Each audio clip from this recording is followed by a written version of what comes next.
Last week, JP Defino was able to defend his victory at Iowa in the Futures category, scoring his second win of the season and standing pat as the only winner in the Futures series so far.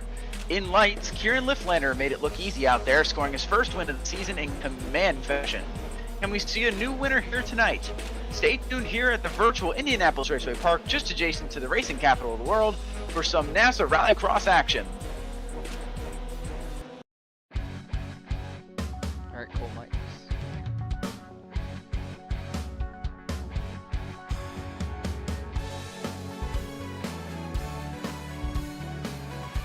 Did not realize that.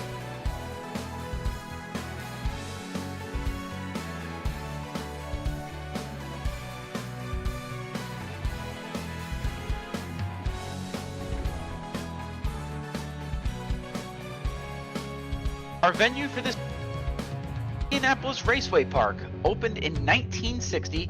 North American Simulated Auto Racing started visiting the racing capital of the world's other track in 2017B.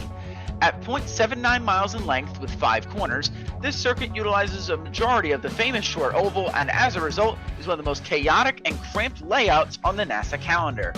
So chaotic in fact that the first lap jokers are prohibited this evening. Watch for some electric starts, with drivers utilizing multiple lines through the slightly banked turns 3 and 4 of the oval. In NASA Rallycross, our format is as follows.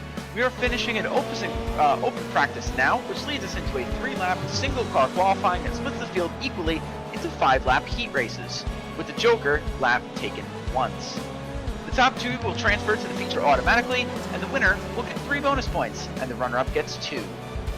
The rest of our drivers will be sent to the semifinals, also 5 laps with 1 joker lap.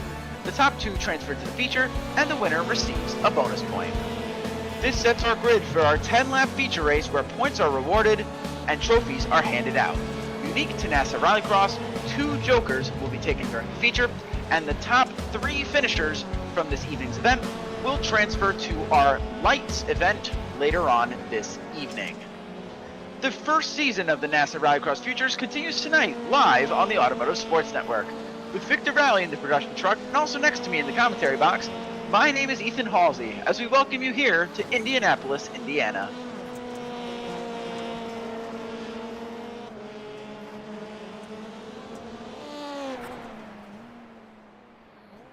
Cameras all season on ASN are brought to you by Whiplash SimCams. Be sure to check them out at facebook.com/whiplashmedia. Thank you, Andrew Cardinale, for your continued camera support. And the intro music for the NASA World feed was produced by Alex Abetti. With that, let's bring Victor into the to the booth here. Victor, with JP sweeping the first 2 races, do you expect to see a first-time winner here tonight? It is very possible with the additions of Blake Smith we're watching on board with right now, and quite a few other drivers in the field, including Lucas Hill, who is returning after missing last week at Iowa. So anything can and possibly will happen again, as I always say, in NASA Sim Racing, and I think this is just another one of those weeks where you're going to see just the same thing here with Blake Smith, Tom Grady, and so many other drivers out there trying to make it in this series for sure.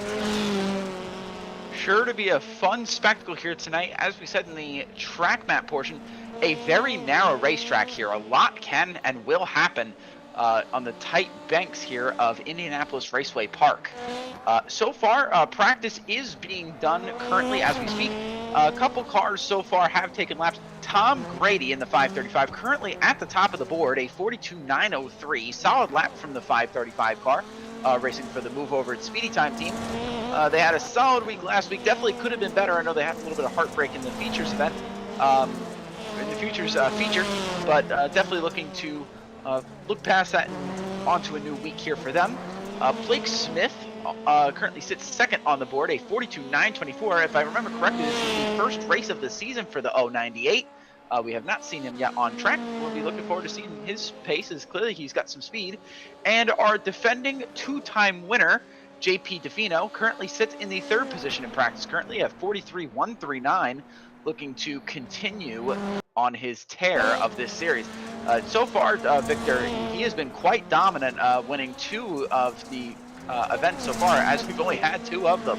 I mean, do you think he's got a good shot at winning again tonight? Looks like he's pretty fast. Yeah, he's gone 2 for 2, as you just said there.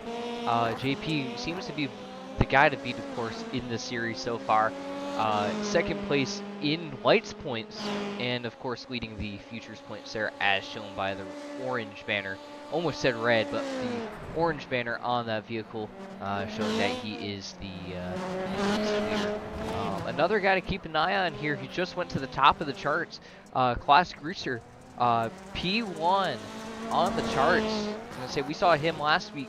Didn't have a really good run at Iowa, but it looks like he's got something here for him tonight at IRP here in Claremont, Indiana. Absolutely. Klaus Kreutzer was fast last week. Unfortunately, was one of those ran into trouble in his last chance qualifier and wasn't able to make the feature. I believe he had an incident last week with the 7 car that unfortunately caused him to drop to the back of the field. Looking to have a better night tonight. He's looking very quick, about 5/10 faster than anybody else in the session currently. I don't know if Klaus Kreutzer might be like a alternate name for Kieran Liflander, but he's certainly got the kind of spread that we'd expect from Kieran in a series like this.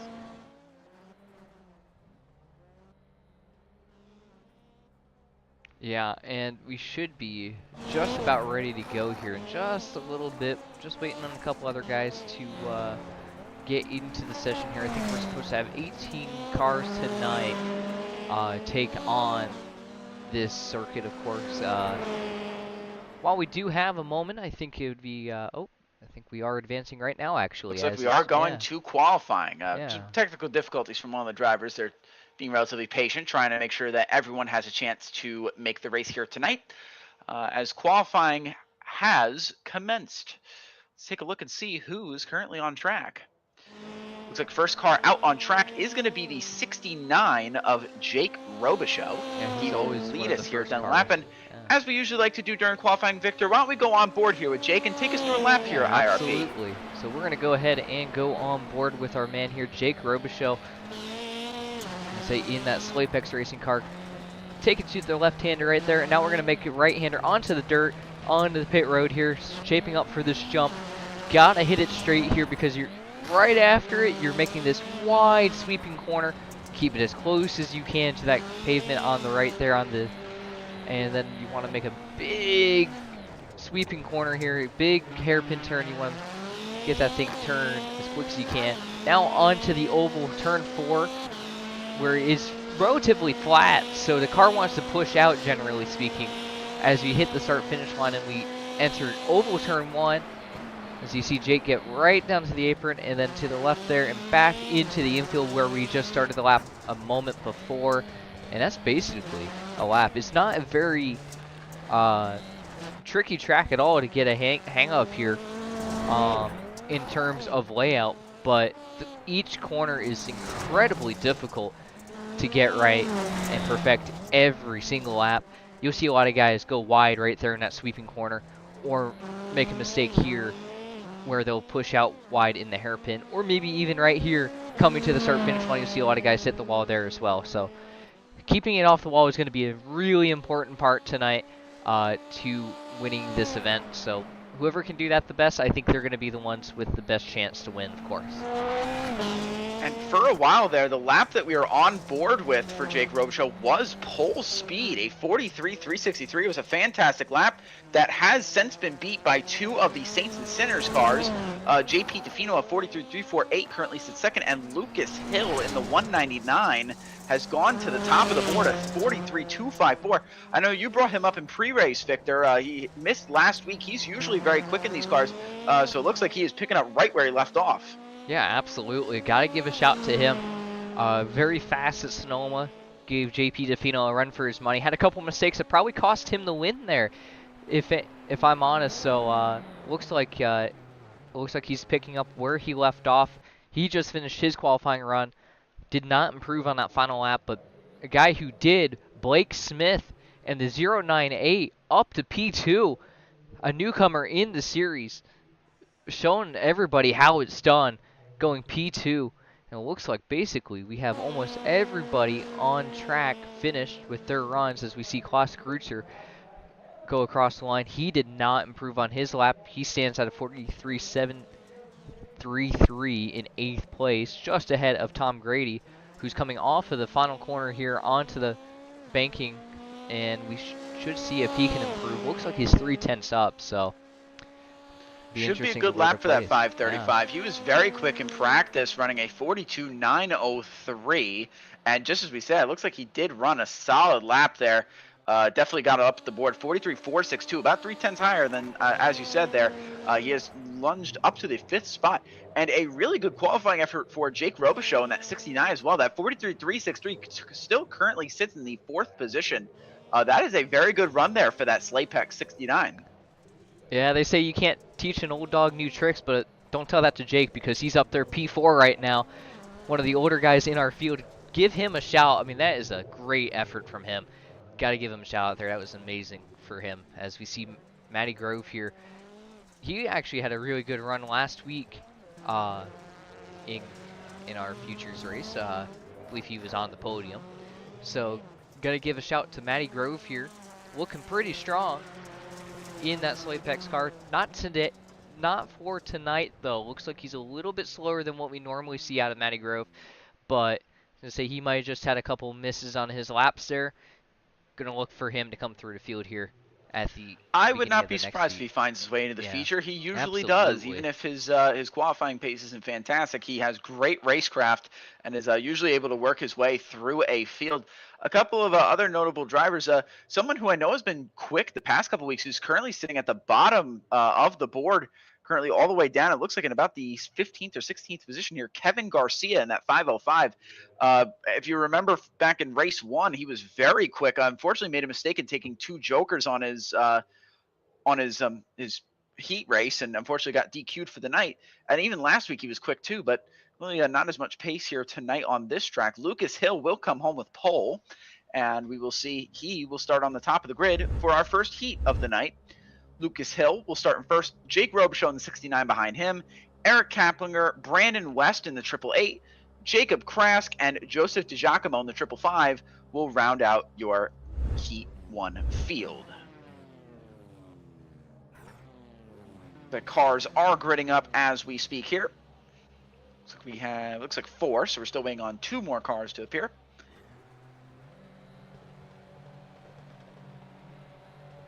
Here we go. All cars are gridded. Now we're going to wait for the lights to go green. They are green. We are racing here at Indianapolis Raceway Park. Lucas Hill with a solid start, but on that outside there, that's Kaplinger in the 277, the move over speedy time car, using that banking to his advantage. Looks like he's got a solid run here into turn 1. Yeah, great run there. A little bit more banking on the outside of these corners than the inside. Progressive banking here is going to get really tight right there as we see Jake Robichaux fall back to P3 here from the start. Looks like a little calamity going on in the back. No crazy spins or anything like that, although there is a car off track. It's a 659 at Krask, who takes a really awkward line there and just turn around and spun. I believe it's the 888 of Brandon West. Teammates. I believe sister teams right there between Krask and DiGiacomo right there. Shame for those guys, but we have not a way definitely not the way they want their nights to start. They'll definitely have to make up quite a bit of ground in their last chance qualifiers, likely. Yeah, but we do have an incredible battle for this lead here. We got 3 cars under a blanket for this one. We'll see if anyone takes a joker on their first opportunity. Nobody does. And now remember, with this track and how small it is, you are not allowed to take joker on the first lap like you are at some other tracks. So that is going to play into strategy. It's essentially 1 less lap that you'll be able to take your joker there, Victor. Oh, we got Robichaux in the wall back there. Oh, yeah, the 69 Jake Robichaux hits the wall a little bit. Race. Keep it out of the wall. Jake Robichaux not doing that right now. He's pushing hard, though. Oh, I feel like that's what we usually expect out of the 69 car. He always drives it very hard, not afraid to throw it into corners just to see if something will stick. He is definitely a very aggressive driver. Absolutely. I think he's always on the loud pedal. I think that's the one guy that if you want someone that's exciting, it's him. So Lucas Hill, fastest lap of the race, a 43.619 as Robichaux takes the joker now. Oh, he gets into the wall again. It looks like he kind of got up on the curb and it just kicked the car right up into that tire barrier. Yeah, and I'm wondering if that's going to be a slowdown for him. It looks like he is kind of giving off a little bit of pace there, but I'm not sure if that's just from damage that might have occurred to the right side of that car after hitting the wall there, but looks like he's kind of hanging on pretty well right now. So far, so good for that 69 car. Just trying to hunt down these top two of Hill and Kaplinger. As we're going to come to 2 laps to go this time by. 2 more laps for either of these guys to take their Joker. Kaplinger will do so. Cuts on down to the inside of the track. Now, I couldn't help but notice, Victor, this Joker definitely looks like it's got to be one of these smaller deltas of the tracks that we run in the series. It doesn't look like it really gives or loses a whole lot of time there. No, it doesn't really. I think it's actually slightly a detriment in a sense, but it's also a benefit at the same time, since you're going to be a little bit closer to the inside on that right-hander, or on the left-hander, excuse me, into the infield there at the circuit. So it's kind of like, you know, you kind of lose some, you gain some. If you're battling somebody, you come out right there in front of them on the Joker, you have a better chance to keep that inside line and defend into the double right-hander here. So we'll see. Come to the final lap. Hill will take his Joker, and here is Kaplinger. Look at this battle for the lead for the first heat. This is going to get very tight. Kaplinger makes a move down to the inside, can't quite make it stick. He's going to get pushed around to the outside, and now it'll be bumper to bumper heading over the jump. Hill's not going to yield here, man. He's going to hold his line. He's going to hold his ground. Now we're going to come up to the hairpin here. If anything, this might be where he's going to get the pass done. Kaplinger has to rotate the car, get down to his inside. Is he able to do so? Yes, he is. Sticks his nose in there. We're going to be side by side. It's going to be a drag race coming to the line for heat number 1. Who's going to get the advantage? Kaplinger or Hill? Coming to the line. Hill just barely will beat him out. They crash across the line. And they'll crash across the line, and Lucas Hill will barely take heat number 1. 47 thousandths of a second I see here on my timing screen for that heat win. They say in NASA Rallycross, I know Josh mentions it all the time on the Supercar broadcast, every point matters. Lucas Hill knows that. He wanted that point, and he got it. What a great finish there. It looked like Kaplinger had it for most of that turn, but the momentum on the outside that Hill was able to get just carried him around, was able to put his pedal to the metal, and just barely squeaks past Eric Kaplinger for the win. What a fantastic finish to that one. But as in NASA Rallycross fashion, we're hopping right into another one. Heat number 2 is getting ready to begin. Blake Smith in the 098 is going to start at the front. Tom Grady right behind him with Jeff Cartwright, Matty Grove, Chris Lunan, and Stephen Moreau rounding out your field.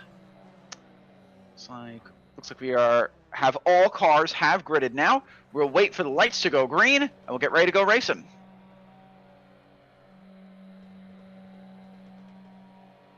The lights are green. We are racing for heat number 2. Great start there on the inside from the 098 of Blake Smith, the newcomer. Although that move over at speed time car, Tom Grady muscling his way on the outside. I think he might have the preferred line here coming to turn 1. Yeah, right. Actually, it was the 55 of Cartwright. Yeah, Cartwright on the outside. He's going to take all of them. 3 wide here, but here comes Grady back on the inside. Wide entry into turn 1, and that's going to give the position to Tom Grady in the 535. Seems like Cartwright didn't know if Grady was going to be there on his inside. Gave him the room. Did I see that correctly? Blake Smith all the way down to 5th place. He's going to have his work cut out for him. Yeah, that's a drop and a half right there for the 098. We'll see if he can use that pace to work his way back up. Yeah, I think if I'm him right now, I'd be taking that Joker right off the gate. Get it out of the way as we have contact here. Contact. It looks like Moreau kind of slid through the hairpin there. 098 of Blake Smith. Oh, excuse me, that was Chris Lunan. And then unassuming Blake Smith just kind of nowhere to go there, just kind of got into him. And here we go, first Joker of the day, Matty Grove going down into the Joker here. Going to get that taken care of. Look at Blake Smith back there trying to get around Chris Lunan here. Going to look to the inside. That was an aggressive line right there. What a move by the 098. Lunan going to let him go and pick up a spot for that 098 of Blake Smith. Is he going to be able to get up to these leaders? Remember, you have to be in the top 2 to make the feature. It looks like he might be able to. Matty Grove took that Joker. Now he's hunting down Jeff Cartwright for second.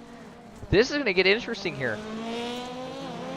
And oh, look at that. Just barely had his nose in there. Couldn't quite get in there. And as I said during qualifying, Victor, you know, Matty Grove didn't have the best pace in qualifying, but boy, does he have some racecraft. He will find a way to get into this feature 9 times out of 10. Absolutely. I think out of all of the guys in here, as we see Jeff Cartwright go Cartwright wide line. Grove hops the curb a little bit and give the spot to the 472 of Matty Grove for now. Is Cartwright going to be able to get him? Not quite. And here comes Matty Blake Grove Smith. up into the transfer spot. So yeah, almost opened the door for Blake Smith. He had to think better of it here.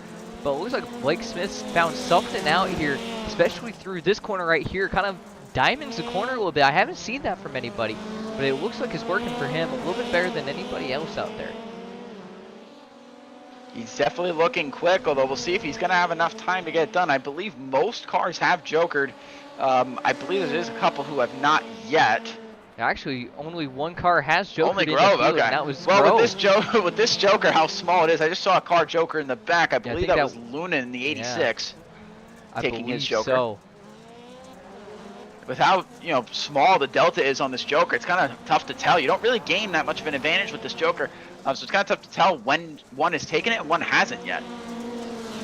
Yeah, exactly that. And with that said, also, Tom Grady, he has no problems right now. He's out front by a mile. We saw him last week using the joker to his advantage to advance on to the lights race last week and actually make it final into lap the here. features. Now that was the white flag. Did he joker yet? I did not see Tom joker here. We're gonna have to double check on our I don't scoring. believe he did. Oh, he He did. did joker, yes. He did joker. We must have missed it off camera there. It must have been lap 4 when he jokered. We just missed it.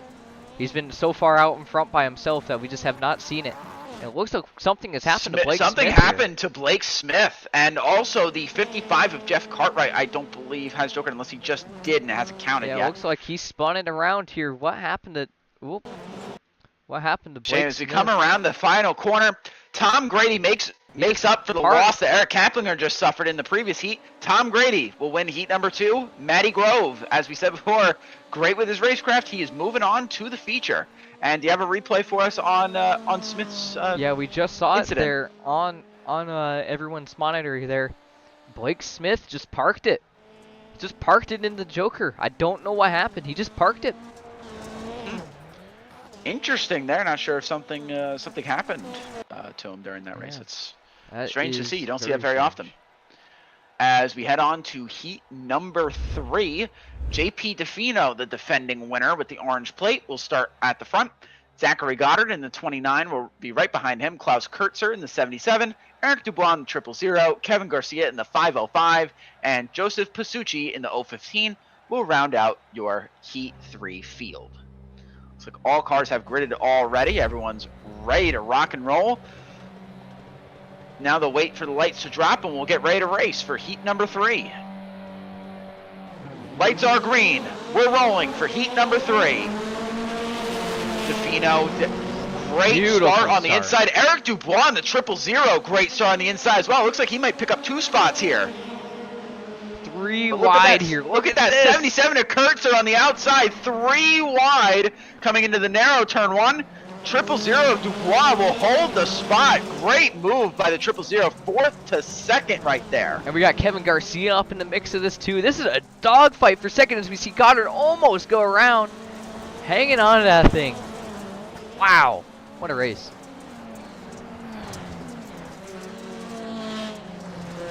A solid battle here, 4-2 brewing.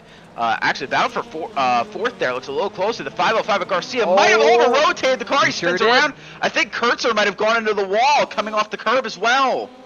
Yeah, it looks like he probably pushed out a little bit wide off that curb as we see Pasucci try to challenge him here for 3rd. Or 4th, excuse me. And Pasucci will go down and take his joker that time by. The top 3 is spaced out a little bit, but the 29 of Zachary Goddard has closed in on the 000 of Eric Dubois. And not quite going to get a good exit there, but now he's right on his bumper. Let's see if he has anything for him here in the hairpin. Yeah, he's going to keep it nice and low, nice and tidy. Dubois looks a little wide through that turn there. That seems to be the way to get through there. And Dubois, nice wide exit. Does that open the door for the 29? Not quite. 000 going to get a great run on the outside here. Oh, let's see. He might have something for him here. He's going to go for the joker right here. This is exactly the time when you want to take the joker. Set yourself up for a move to the inside. Not quite. But Dubois way Klaus wide. Kurtzer, fastest lap of the race at 43. Oh, contact! Oh, he turns him! Contact! And oh, more Kurtzer's in cars it. involved. No. Kurtzer's in it. Who is in fifth? Joseph Oh, Pasucci no. in all 15. Now will squeak past all Wow. 3 of them. What a mess. Pasucci is now in the transfer spot. What a mess. I was not expecting that today. Oh my goodness, what a mess right there. Calamity going there into, I believe that was turn 3. Contact there between Oh, the triple Pasucci's zero wide. and the 29, which opened the door for the 77 to have a chance, but then also had nowhere to go. And now the all 15 of Joseph Pasucci currently now sits in a transfer spot with 2 to go. I believe this would be his first feature of the season for the all 15. Man. Kurtzer's trying to go for it. Kurtzer was one of the faster guys in practice today, so it's going to be interesting to see what he can do and as the all Pasucci 15's hits into the the wall. wall. Hits the tire barrier on the inside. Oh, As we that's got unfortunate. 3 and there's guys the back here. 505 of Kevin Garcia also getting into the mix with these 2. Yeah, we saw him over-rotate on the first lap. He's back in the mix. All of these positions right here, they matter. This is for, Oh, and the all out. 15's around, more contact in a parking lot for the second time tonight. The 29, the 000, spent more time stopped than they have been driving tonight. And as I was saying, before I could even get the words out of my mouth, the spots matter. It's for track position. It's for your gridding spot in the LCQ. Kevin Garcia is going to have the 3rd best spot in that LCQ. That's a highlight, I do believe, if I'm not mistaken. Yeah, meanwhile, in all this chaos, JP Defino has absolutely smoked the rest of the field with all the incidents that occurred. He will now round out in IRP Oval Turn 4 and will easily win heat number 3. That is his 3rd heat win, I believe, of the season. He has won his heat in all 3 races so 3 far. for 3, max points so far. So Here comes he's Klaus cheat code. Kurtzer coming across the line as well. He will transfer after a calamitous 3rd heat. Calamitous heat races in general. I think every single heat gave us something to yell about here. Man, Pasucci in the wall again. Poor guy's night has not gone well so far. If this was how the heats are, I can only imagine how the LCQs are going to look.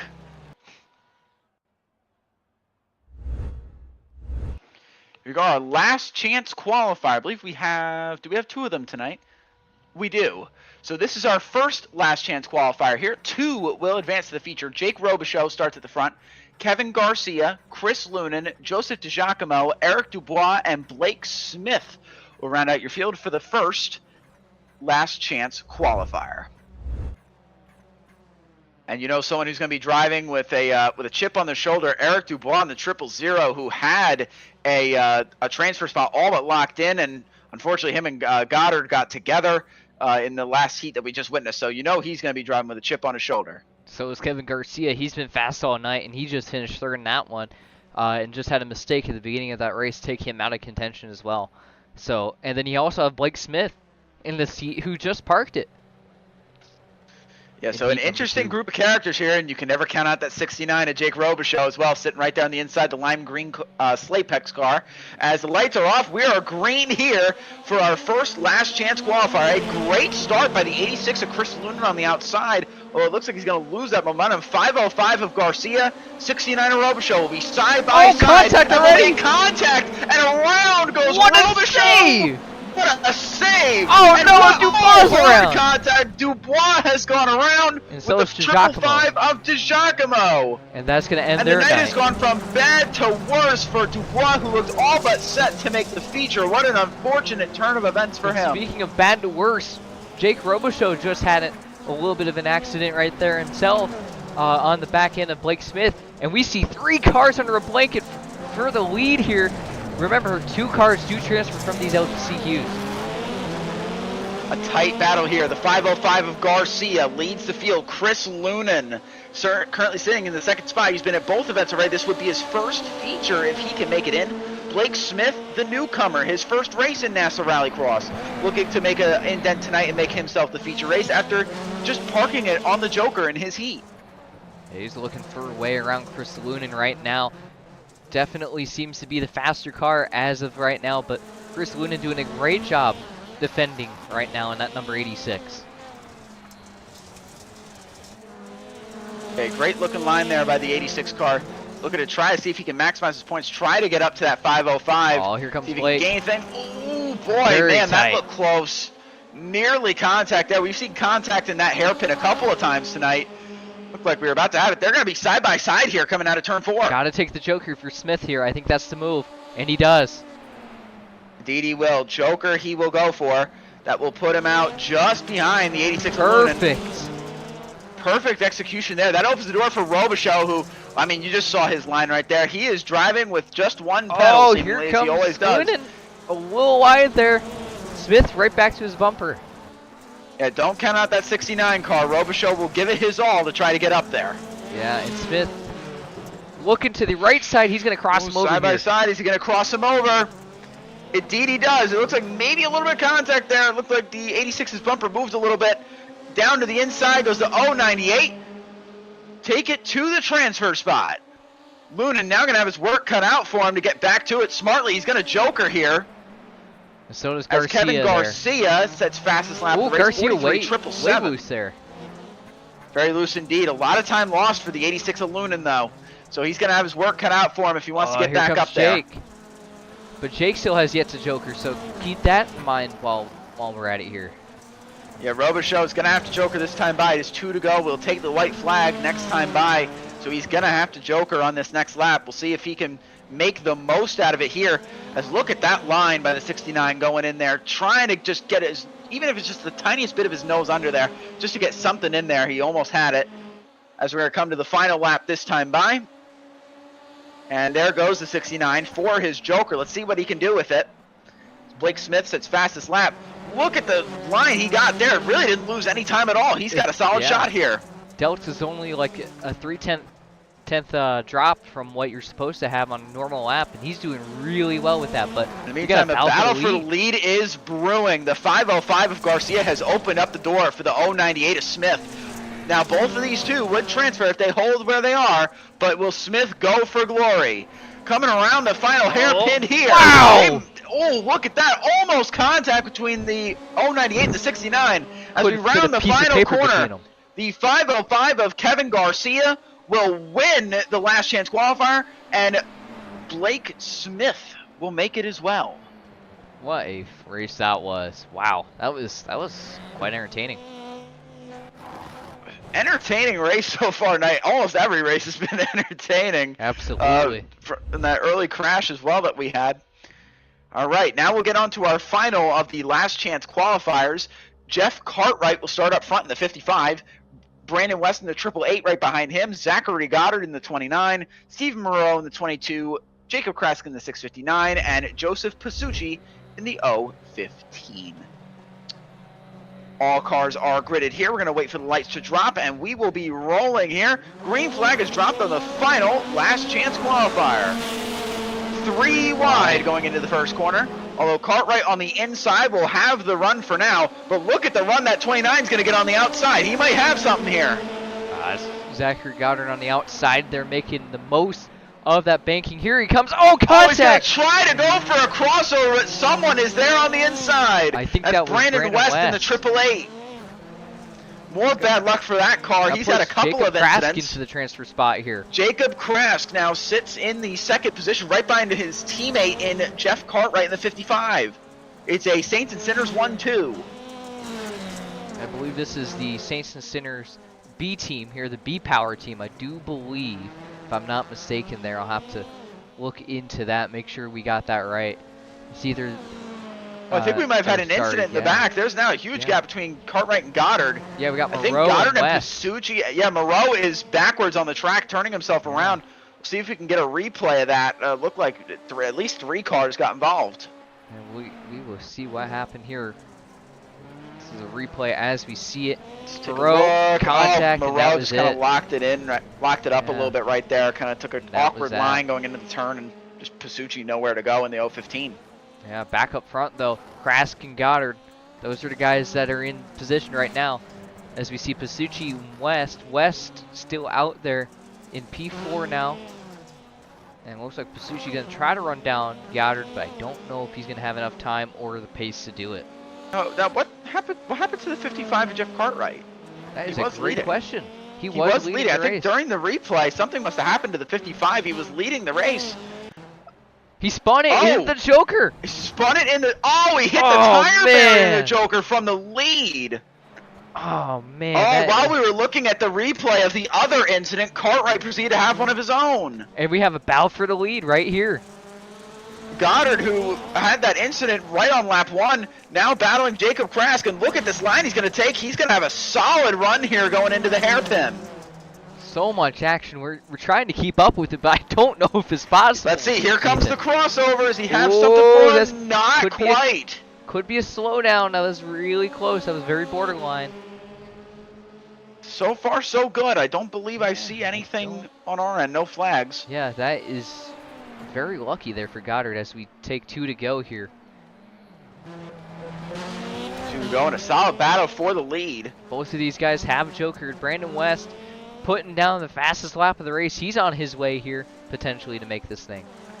At this point, he's hoping for calamity in front of him to one of these 2 cars, or best case scenario, maybe even both of them, to try to snag himself a win. That's at this point probably what he's going to need. And we've seen that before with these guys. You know, we saw it. Krask over rotates just a little bit there. Over rotates and blinks. Yep, he is blinking. So now you know what happens with blinking. Usually your momentum is stalled, so that should give Goddard a good run here down the backstretch as we come to the final lap here. Yeah, so that's really interesting. Here comes Goddard again. Try taking a look. Krask sliding. Oh, We're going to make a little bit of contact there as Goddard took a great line in. That's going to force the 659 wide. Goddard looking to the inside. Krask into the wall. Goddard to the lead on the final lap. Here comes Cartwright and West. Do they have enough time? They're going to have enough time. Can Krask keep it together? Coming around the final hairpin. Krask in line. He's able to keep it straight.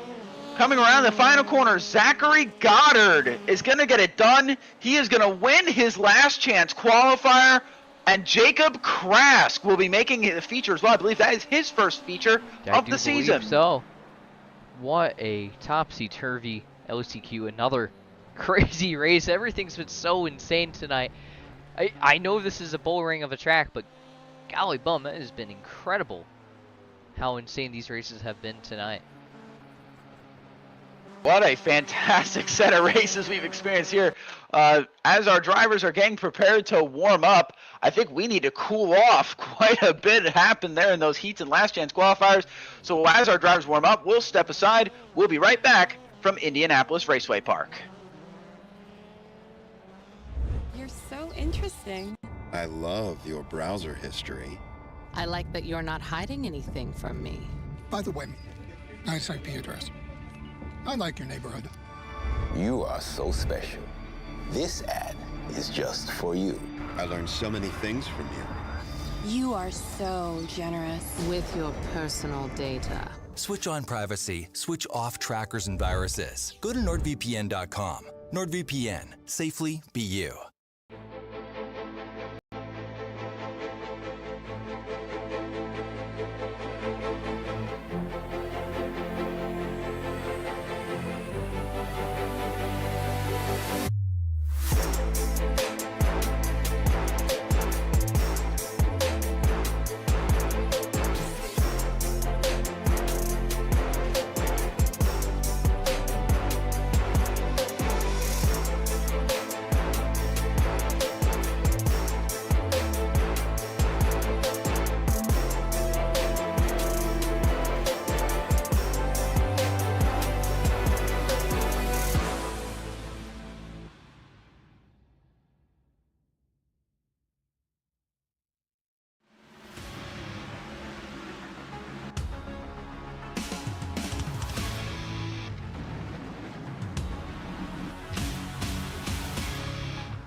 Racing isn't easy, but experiencing it is.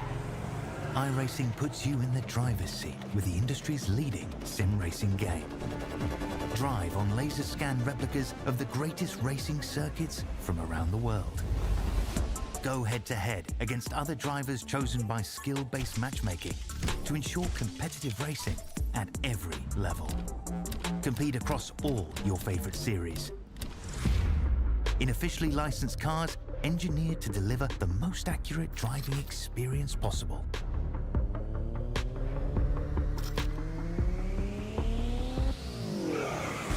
Join a race or host your own with players from across the globe. Race against the computer or in a league with friends. Feel the thrill behind the wheel. Visit iRacing.com.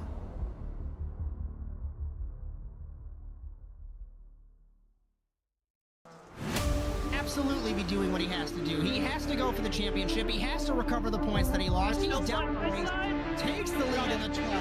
What a move.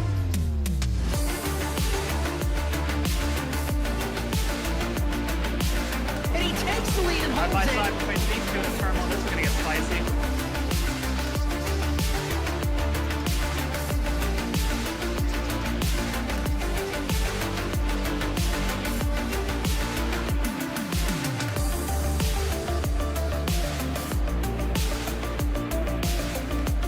Exiting turn one, over the jump to begin the first lap clock as the inside line. McFarland contact between them. They are still side by side. This opens the door for Wetz. He can't make anything happen.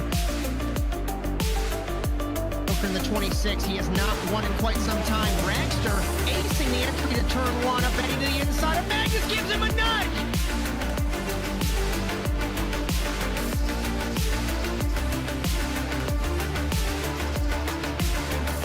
The grip strip on the inside, Phil. Wetz had a little bit better run, but looks like Robbie's going to hold his spot.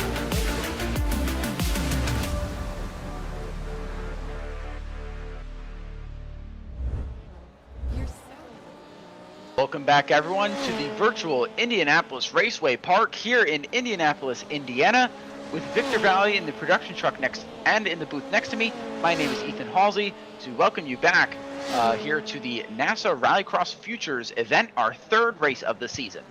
And boy, it has been an eventful one so far. We're really looking forward to see what the feature has in store for us. Just a couple of sponsor plugs. Cameras all season on ASN are brought to you by Whiplash SimCams. Be sure to check them out at facebook.com/WSimCams. Thank you, Andrew Cardinal IV, for your continued camera support.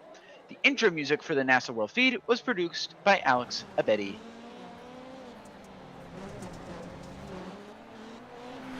If you like what you see here on the Automotive Sports Network, be sure to like and subscribe, and make sure to hit the bell to make sure you're notified of all of our broadcasts coming up. We usually have NASA Rallycross on Sundays, Mondays, and Saturdays, and any OSRL/Torque stuff on Thursday. So be sure to hit the bell and subscribe so you don't miss a thing. If you're a league owner, you're looking to get broadcasted, feel free to reach out to us if you like what you see. Feel free to check us out at asnTVUSA.com to inquire about getting your league broadcasted as well.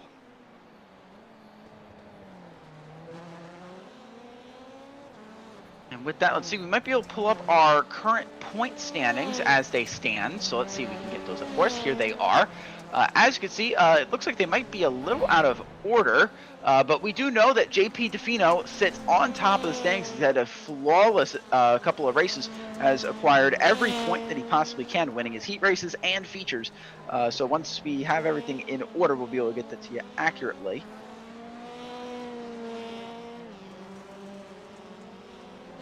And there is the team standings. It looks like that is in some bit of an order. Somewhat better, yeah. Somewhat better, yes. Saints and Sinners Racing currently sits at the top of the board with 92. Slaypex Racing, powered by TWRS, those bright lime green cars, right behind them at 62. The Move Over at Speedy Time cars at 54. And the Saints and Sinners Racing Speed Bumps, which is probably my favorite name of any team in here, currently sitting in 4th. I do like Turtle Motorsport as well. I think that's pretty Turtle good Motorsport is pretty cool too, yes. Yeah. Got quite a few good names in there for sure. And our warm-ups are just getting finished here. So with that, let's go over some programming notes so that way you know our upcoming schedule here on the Automotive Sports Network. NASA Rallycross Contenders comes to us tomorrow, round 2 at, oh, that might not be correct. I believe it's round 3 at IRP. Yep, round 3 at IRP will be tomorrow, the 16th. That'll be at 8 p.m. Eastern time. 9 p.m. Eastern time. Make sure to tune into that one. I may be in the field. We'll see. I may race that race. NASA Rallycross Supercars Round 3 at IRP will be this Saturday, the 21st, at 2 p.m. Eastern Time. We'll have Josh in the booth for that one. Next week, it'll be back to me and Victor as the Rallycross Futures and Lights doubleheader will come to us from Charlotte Rallycross on the 22nd. It is 8 p.m. and 9 p.m. Eastern, respectively. And then basically a week after that, I believe you have Torque coming up as well. Yes, the Torque GT3 season, our 6th season, was formerly OSRL, now called the Torque Sports Car Series, will be coming to us on Thursday, October 3rd. Very excited for that season to start. Should be a whole lot of fun, expecting a decent field count there, and that is a series I regularly race in, so very excited for the upcoming season. Absolutely. And speaking of upcoming events, we do have that feature coming up in just about a minute now. Ethan, what are you thinking? What are we thinking here? I know what I'm thinking, but I want to hear your thoughts, the play-by-play guy. I want to hear what you think is going to happen. Well, I was going to say, I would let you go first, as the Fox booth usually does in NASCAR. Mike Joy always does go last, so I'll let you have the first pick. So who do you think is going to take the win here tonight? You know what? I'm going to go out on a limb. I'm going to say it's going to be Blake Smith. He's going to come from the back. We're watching him right now. He's been fast all night. I think he's going to find a way to get to the front. He's been really strong all night. I think he's going to come from the back and get this thing done. That's a good pick there. My one to watch is actually who we're watching on with right now. I'm going to take the boring pick. I'm going to say JP Defino is going to win his 3rd race this season. He's looked fast all night, won his heat race yet again. He will be starting in 3rd. He'll be right up there at the front. Seemingly when you start in 3rd, you have that high line that's been getting a great jump so far tonight. I think once he gets out front, I don't think he'll be looking back. I agree with that one 100%. Quite a few good guys in this one. You never know who's going to win. All right, our feature race is ready to get set. Let's take a look at your grid for tonight's feature. Lucas Hill starts up front in the 199. It's been a while since he's raced. That was all the way back in Heat 1 like a while ago. Tom Grady in the 535 starts next to him. JP Defino, Eric Kaplinger, Matty Grove, Klaus Kurtzer, Kevin Garcia, Zachary Goddard, Blake Smith, and Jacob Krask round out your field. And boy, what a topsy-turvy field we have here tonight. Everyone got in a different way, seemingly, whether it was from dominating your heat or from beating and banging on the final lap. Everyone has a story to tell, but now all will come to fruition here in the feature. So we wait for the lights to go off. Boy, look at that field. Doesn't that look beautiful? As the lights will drop, we are green for the feature race here at IRP. Lucas Hill with a fantastic jump on the inside. Looks like he's going to have all the momentum going into turn 1.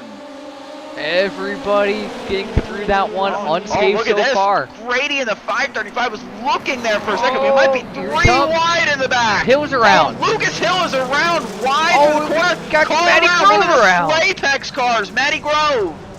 Keep your foot in there. Look at all that field, all kinds of fun stuff. Oh man, we got Kaplinger around. We got Defino around. And Tom Grady's taking off with this one.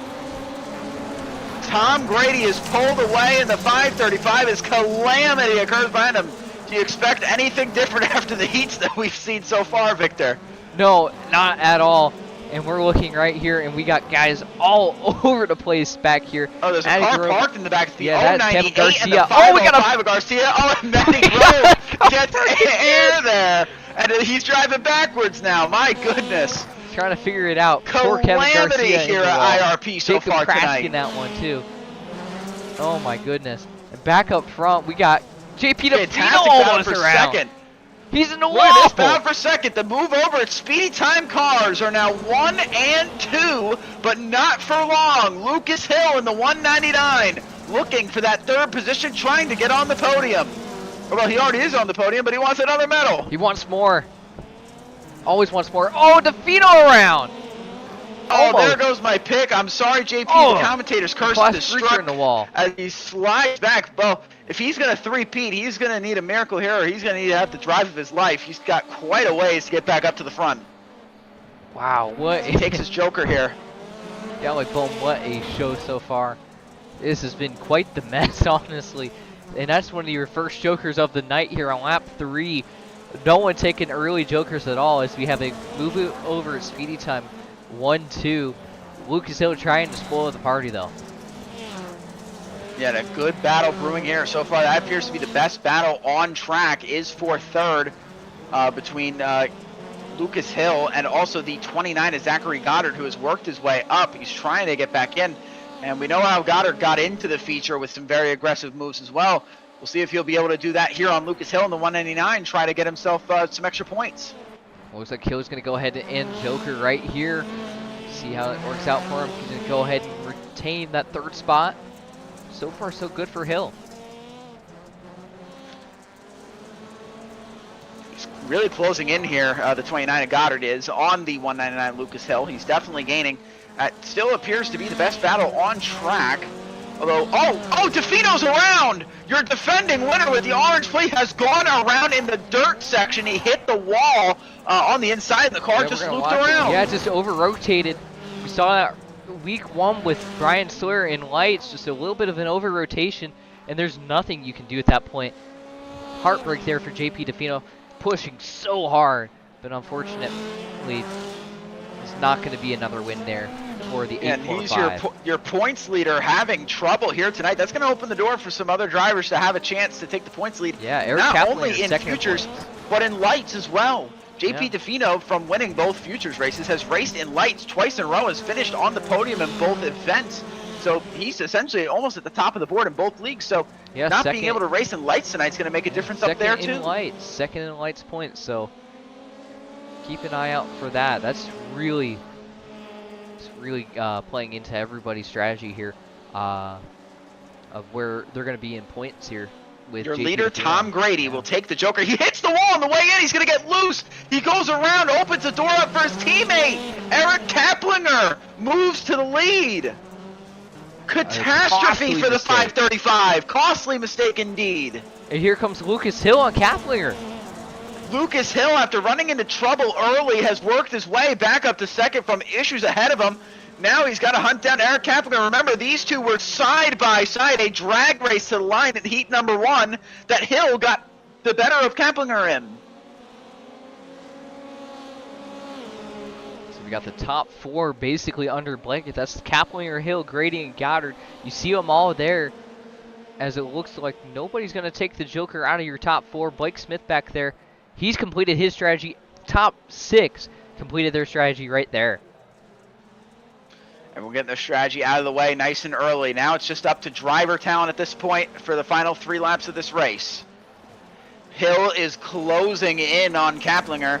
Grady, who you know has this pace to lead because he was leading for most of this race so far, looking to lunge his way back up in there as well, try to get himself back to where he believes he rightfully belongs. Look at my pick right there, P5, Blake Smith. He's there if something happens to these top 4. If they get into a bit of a calamity, don't count out Blake Smith there in a 0.98. We have seen parking lots multiple times tonight. We saw right. one earlier in the feature. And we have Jacob Krask out of the race. Krask is out of the race. Yeah. We'll see if we can figure out what happened to the 659. I say you might be able to take a look at that one off monitor. We're going to keep with this battle here as Tom Grady gets a little bit loose. Here comes Zachary Goddard here for third. Zachary Goddard working his way in here. See, looking off monitor. Oh, he looks like he lost it in the joker, just like his, Defino did, I believe, a little while ago. Or Cartwright. No, it was Cartwright, his teammate Cartwright. Yeah. He did the exact same thing too. Clipped Hit the tire barrier on his way in. That is a shame for Jacob Krask in the 659. Did make it to the feature for the first time this year, though, so gotta hang your hat on that. That's always a win there. Yes. Absolutely. Great battle here for third brewing. It's a 3-car race. Look at this. The 098 of Blake Smith has worked his way up with these two now. I'm telling you. With 2 laps to go. He's there. He's got a shot at this thing. Yeah, and the transfer to get into the lights event later this evening is being held by the 535 of Tom Grady. So these other two cars working to get in, although Grady himself is closing in on Hill as Eric Kaplinger has pulled away. Oh, he's checked out. He's gone. Final lap here for Kaplinger. And still, we're keeping our eyes here on this battle for now second place for the most part. It is very tight between these cars. We'll see if Grady might be able to get one here. Hill a little bit wide there. Let's see if Grady can get a run here. Oh, here he comes. Oh, here he comes Grady to the inside. They're going to make contact. And I think he just cleared him right there. Shuts the door on Lucas Hill. Oh, what a fantastic run. They're going to be side by side again. Lucas Hill loves these drag races. Coming out of the final turn, Eric Kaplinger will win for the first time this season. Across the line. And banging, Lucas Hill will win the drag race again by very little time. We'll see what the margin is. 27,000ths of a second. Even closer than it was before. Are you kidding Lucas me? Hill Wow. should head to the drag strip. He's on point with that tonight. You know what? It's right across the way. We got the big go right across the way. Right across the way. That. And that does not take away from a fantastic drive here tonight from Eric Kaplinger, who will pick up his first win in lights, the second winner all time in lights, futures, as this is our first season. So great run for the move over at Speedy Time car, and a great rebound for that team who had a bit of a rough outing last week. Wow, what a finish. See if we can get these guys up here to the media pen in just a second here as we take a look at your results one more time. Here's your finishing results. Eric Kaplinger wins the event here tonight in futures. Lucas Hill gets the silver, and Tom Grady once again is bronze, just like he was twice last week, picking up another bronze medal for the season. Call him the Sheldon Creed of the series. Zachary Goddard sitting in fourth there. Your defending winner, JP Defino, in fifth. A rough outing for him, unfortunately. Blake Smith, sixth. Klaus Kurtzer in seventh. Matty Grove, 8th, Kevin Garcia, 9th, and Jacob Krask rounds out your field for the features here. All right, with that, Victor, let's see if we can get anyone into the broadcast booth to come talk to us. Okay, it looks like we won't hear from Eric Kaplinger, but we will be able to hear from Lucas Hill here, your second place finisher, in just a second here. Let me go ahead and push over to the correct thing here.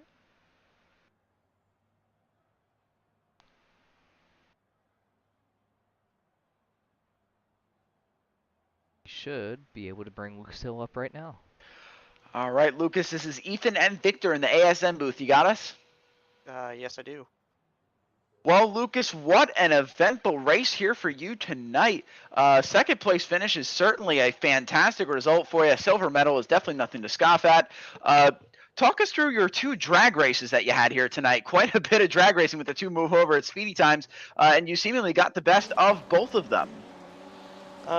The first one, I felt confident with my line that I had, so I just focused on exit speed, and it just paid off on that situation.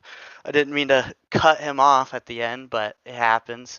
The second one, it was just kind of a race for grip, it felt like, at least to me. Once I got grip, that's where I felt like I started to get the advantage, and then just trying to cut off his inside as much as I could to give him less grip on exit was the key, but that's what I did for both of those. Yeah, definitely not a coincidence you end up in a drag race twice in one night. That is certainly interesting. We'll see if it happens again in lights tonight. Top finisher for your team tonight for Saints and Sinners, coming home with a silver medal. Just take us through your race as a whole, how you were able to get the silver finish here. Solid heat race you had, and pretty solid feature as well. Lap 1, turn 1, of course, got me pretty good. I felt like I had a strong run, and then I just got bumped off and dropped down to 5th, and that's usually where I like to race, is right in the middle, because I'm very comfortable there. So I just focused and started running clean laps, took advantage of people's mistakes, and just tried to find where grip was, where people weren't at least, and then the passes just kind of came as we were racing through. Nothing was really me taking for granted anybody. It was just me making an opportunity from someone's mistake. Absolutely, it was definitely a tough night out there tonight. A lot of carnage for sure, a lot of chaos. Victor, you have any questions here for our medal finalist? Yeah, actually, just want to know, like, do you have any drag racing tips or anything like that? I mean, we got the big go right across the way here at Lucasville Raceway Park here, or actually now it's IRP, Lucasville IRP. But you got any drag racing tips for me here? Because it seems like you're really good at that. All throttle input. There you go. That's it. That's the way to do it. Make it a pedal fest. Thank you so much, Lucas. Good luck in lights tonight as well. And anyone you'd like to thank here for your performance here tonight, Lucas? I'd like to thank Saints and Sinners for bringing me on. It's been fun so far. And TWRS, I know I didn't shout them out last week, but first time on the podium, so. Well, thank you for coming to talk to us, Lucas. Enjoy your silver medal. Hopefully we'll see you here in a couple of moments for lights as well. Thank you. Thank you as well. All right, that was Lucas Hill, our second place finisher. And with that, let's bring Tom Grady, our third place finisher, up to the ASM booth. Tom, this is Ethan and Victor in the ASM booth. You got us? Hey, you guys.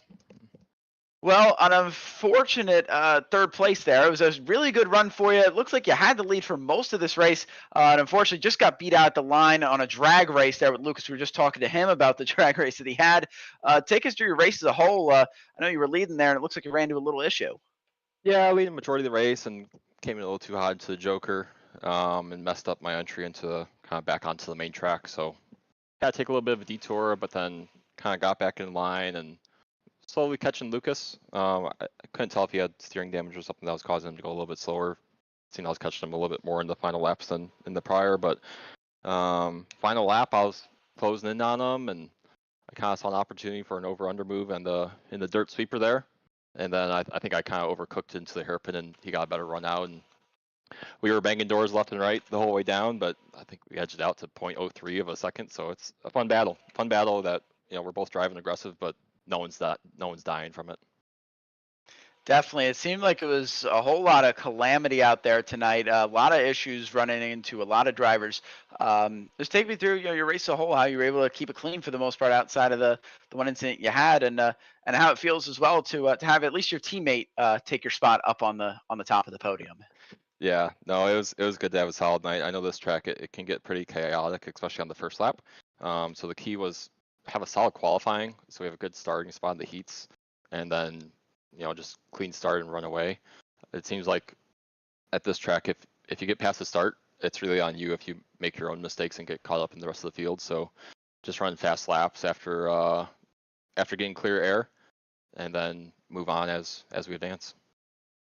And Victor, you have any questions here for our third place finisher? Yeah, I know last week all of you move over to Speedy Time guys were really managing the race, both in the lights race especially. I would assume probably the same thing tonight, just kind of managing the race and just making sure that both of you guys got through safely was the goal in mind there. Yeah, I think we kind of tried to stagger off our jokers as much as we could, or take advantage of the gaps behind us. Starting the main, me and Eric weren't super confident in how quickly we could take the joker, so we knew we needed to have a certain gap behind us to be retaining our positions. But obviously my performance showed in our confidence in our jokers, so I think that's something to take forward and make sure we're practicing that a little bit more in the week before next week's race. But overall it's really good just being able to work together, and we're kind of able to balance out who can go fast win and go for the best finish possible.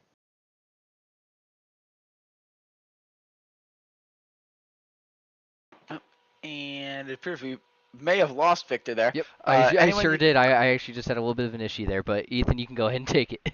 Yep, and anyone you'd like to thank here for your performance here tonight, Tom?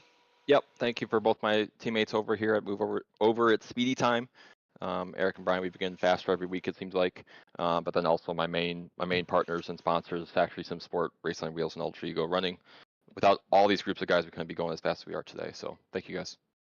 Absolutely. We hope to see you up here for the lights race. It looks like all three of you will be racing, so that should be pretty fun. We'll hopefully see you soon. Yeah, hopefully we can do a double podium again this week, guys.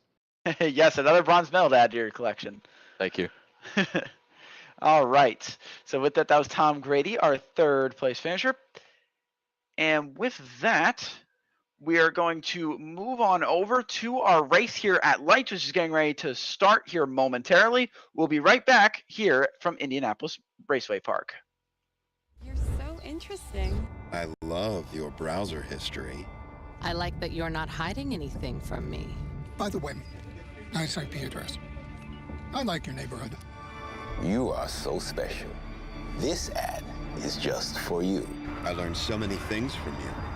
You are so generous with your personal data. Switch on privacy, switch off trackers and viruses. Go to NordVPN.com. NordVPN, safely be you.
Racing isn't easy, but experiencing it is.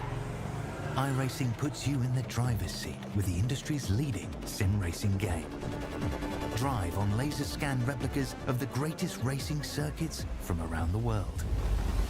Go head-to-head against other drivers chosen by skill-based matchmaking to ensure competitive racing at every level. Compete across all your favorite series. In officially licensed cars, engineered to deliver the most accurate driving experience possible.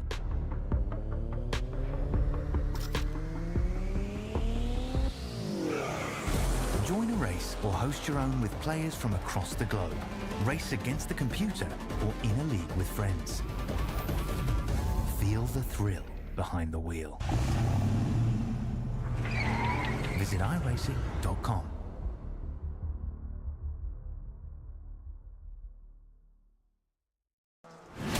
Absolutely be doing what he has to do. He has to go for the championship. He has to recover the points that he lost. He's down the race, takes the lead in the 12. What a move.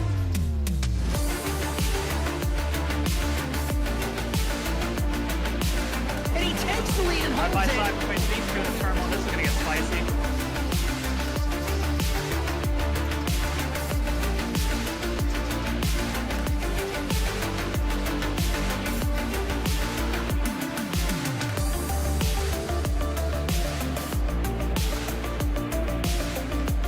Exiting turn one, over the jump to begin the first lap clock at the inside line. McFarland contact between them. They are still side by side. This opens the door for Wetz. He can't make anything happen.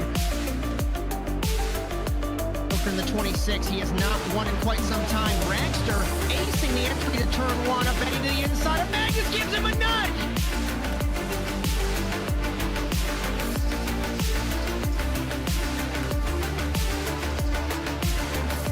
The grip strip on the inside, Phil. Wetz had a little bit better run, but looks like Wetz going with his power.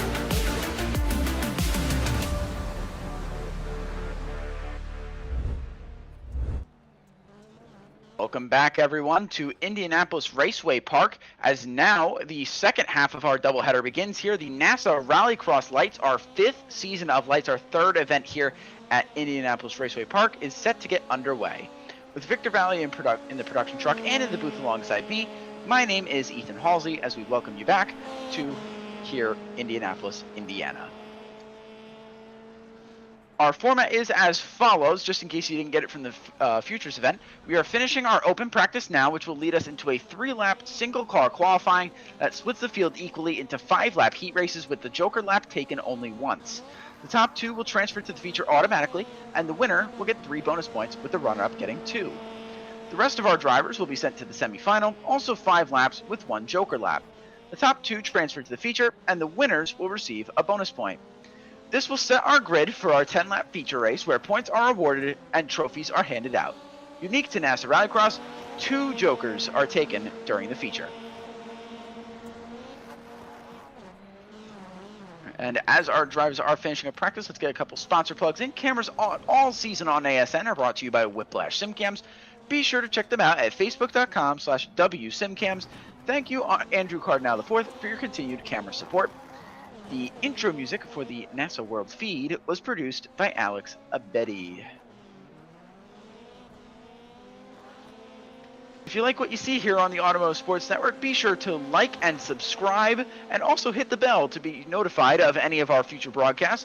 ASN broadcasts live every Sunday, Monday, Thursday, and Saturday with NASA Rallycross, and also the Torque Sports Car Series on Thursdays. So be sure to hit the bell to make sure you're notified when those go live. With that, I'll bring you back into the booth here, Victor. We have, so far, Kieran Liflander up at the top of the board. I'm sure probably not too surprised by that. A 41.319, a very good lap from the 20 car, the kid from South Carolina. Josh Mertz, second once again at a 41.952. Pretty, I feel like it's not as wide of a gap as it was last week. Yeah, no, I mean, it's a little bit tighter than last week, maybe by about a 10th or 2. But Kieran's still the guy to beat, of course, from what we can see here. Gotta give a shout out to Austin Derbyshire right now, 6th place. You know, Kieran said he came out of retirement for this, and looks like he's starting to brush the cobwebs off here, dusting the cobwebs off, and he's starting to get it look like himself again here. P6 so far with a 42.534 for that number 64 Kieran Liflander Racing machine. And of course we got Brian Sawyer out there in P4. We just saw him have a little bit of a moment, but he's back out there in P4 with a 42.399. Gotta give a shout though for sure to Tom Grady, our guy who just transferred in from the Futures race in P3, and he is running P3 right now. Gotta give a shout out to him there. Absolutely. Practice coming to a conclusion here. We're going to get ready to start our lone qualifying session.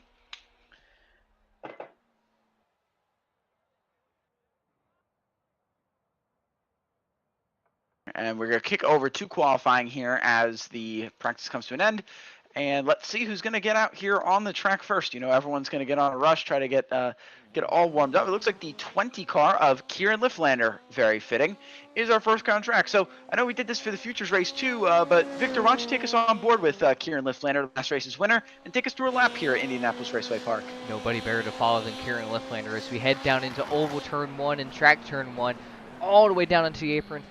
Clip that curb on the left side, get right out against the wall here to the left once again. Now we're going to start transferring onto that dirt, right up against that tire wall, clip that curb on the right. Now get right out to that pit wall and over the jump.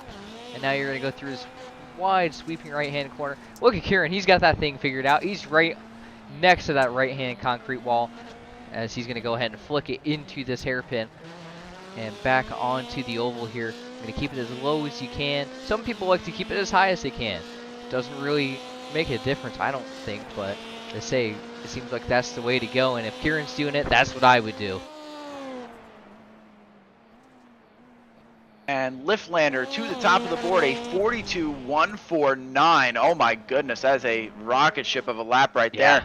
Seemingly whoever we follow along with has an amazing lap time. Josh Mertz only 0.3 back, or excuse me, no. 1.3 seconds. 1.3 seconds back. Yeah. A 43.437. Yeah, I misread the number there. Brian Sawyer in the 88 goes to second place, a 43.168, so about a second behind your leader, Liflander.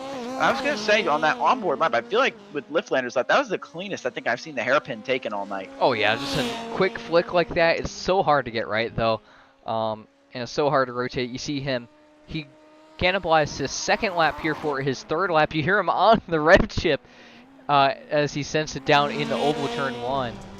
That's incredible how fast he's going here and how much he's pushing. It was much closer in practice before, but seemingly qualifying, I mean, he seemingly has this one pretty figured out. I mean, he ran a 41.3 in practice, which is unbelievable lap time. Look at how close he got to the wall there. And perfectly through there, through the hairpin. He's going to get it right down to that yellow line. Say in NASCAR, Kevin Harvick a little bit there. This is going to be a good lap here. Oh, not actually as good as his first one. A 42.270. Yeah. Mertz still in second at 43.043. Kaplinger right behind him, your defending winner from Futures, a 43.073. And then Joey Morissette, a 43.075. Brian's going to come across 4 or 5 cars all within a tenth of a second of each other. And as we said last week, boy, what a fantastic race it would be for the lead if it wasn't for Liflander being a second faster than everybody else. Exactly that. And again, we also have to mention here for qualifying, they do put more dirt down onto the track. Throughout practice, that dirt does wear away, start showing some of that pavement. Especially we'll see it right here in the sweeping right-hander. You won't see it much right now, but as you watch throughout the night, that pavement will start showing up, especially on that inside line there. So with the dirt on the track, they slow down just a little bit. So keep that in mind when you look at these qualifying times. As we go through the race, these times will actually, instead of normally where you have wear and will actually get slower, the times will actually start getting faster, which is pretty crazy to see. But once you get that pavement exposed as opposed to dirt, you get a whole lot more grip there. It just allows you to drive the car a lot more aggressively. Absolutely, and we see Devin Hughes on a tear here, a very good lap there, 43.167. That's not going to improve his time or his position, but it does improve his time there. Put him P6.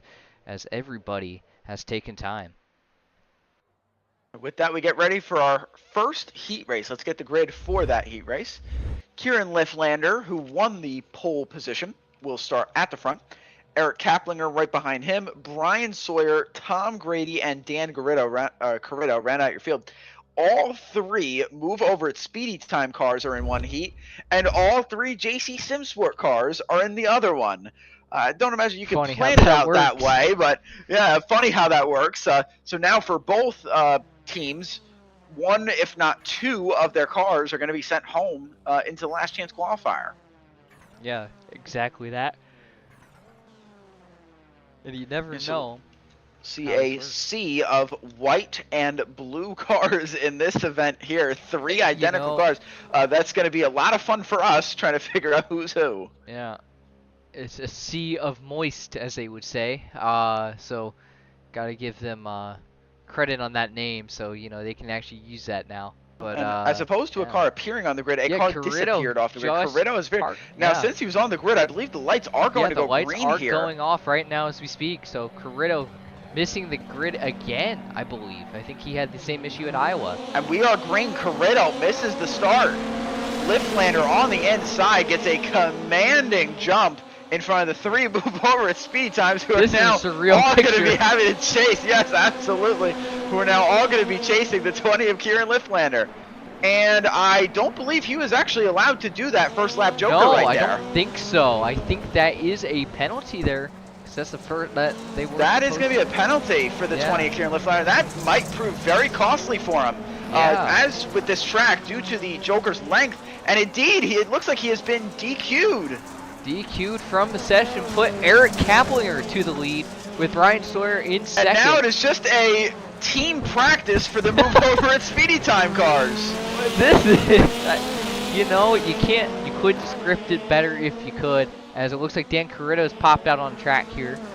What a turn of events right there. Your points leader disqualified from the event after jokering on the first lap, which only in this race is not allowed due to the length of the joker. And I have to clarify the rules here. I don't know if that's a disqualification from the heat or the total event itself. That could be Kieran Liflander's night done. Sonoma, I believe that is going to be his night done. I remember from Sonoma, it happened in the Futures event with Garcia. He was disqualified from the entire event. So I think that is the end of Kieran Liflander's night. That is an unbelievable turn of events. It absolutely is, as we see Brian Sawyer power to the lead against Eric Kaplinger. And we just got confirmation, disqualification for the evening for the 20 car of Kieran Liflander. Wow. That is unbelievable. That is championship implications if I've ever heard it. Make this a good race, I guess. I mean, I hate to see that for Kieran. I love the kid to death, but that's a costly mental mistake there.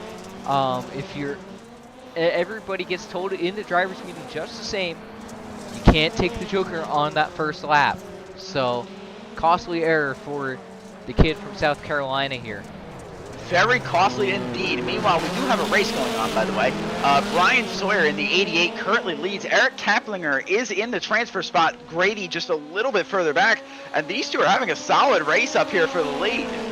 You know, I didn't know we had a race going on. I thought it was just a move over at Speedy Time promotional video we were showing. Yes, and it is worth noting as well, Dan Carrito is on track. He did reappear on the start, although granted, he is very far behind. Yeah, he's almost a whole lap he is on the behind. track at least, so it's not quite all the move over speed times. We have a invasion from Saints and Sinners trying to get notes, I guess, for the upcoming feature race. Yeah, he's about half a lap behind on the other side of the circuit. These guys hitting the hairpin, and he's, I believe, just coming over the jump. Yeah, there you go.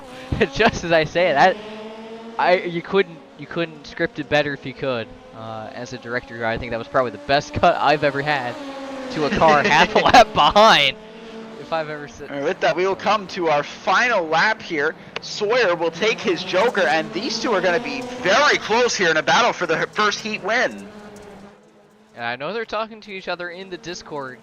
The only thing I know they have is, in terms of team orders, is don't wreck each other. That's all you have to do. Stagger the jokers, don't wreck each other. That's all it is. Other than that, it's gloves off as we go to Speedy Time, guys.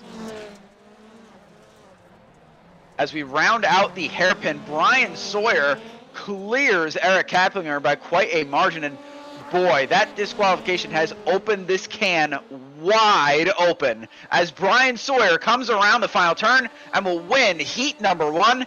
Eric Kaplinger will come in second and transfer to the feature. Tom Grady rounds out the podium there, and Dan Carrito finishes in 4th. We do have one more lap, though. Just gotta let you know that we do have one more lap. It does say lap 6 here, I believe. 6 is 6, so we're waiting. Oh, this is a 6-lap feature. Yeah. Oh, would you look at that? Okay, we do have an extra lap. My apologies. Yeah, wait a minute. That's not right.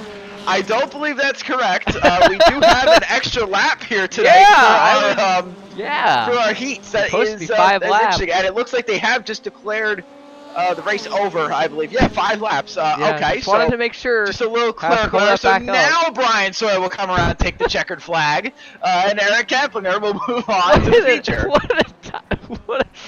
I'm lost for words, honestly. At this point, I don't know what's going on. This has been some night we've had here at NASA Rallycross, from the chaos that was a futures race to the extra lap here and the disqualification that has rocked the world in NASA Rallycross. Yeah, that's your points leader. Points leader. I mean, many would argue one of the best rallycross racers in the world as it stands. In the Premier Series here in NASA Rallycross, getting disqualified is certainly nothing to slouch at as we get ready for our second heat. This is now the JC Simsport practice lobby. Josh Mertz starts at the front with Joey Morissette and Devin Hughes, his 2 teammates, flanking him, and Austin Derbyshire bringing up the rear.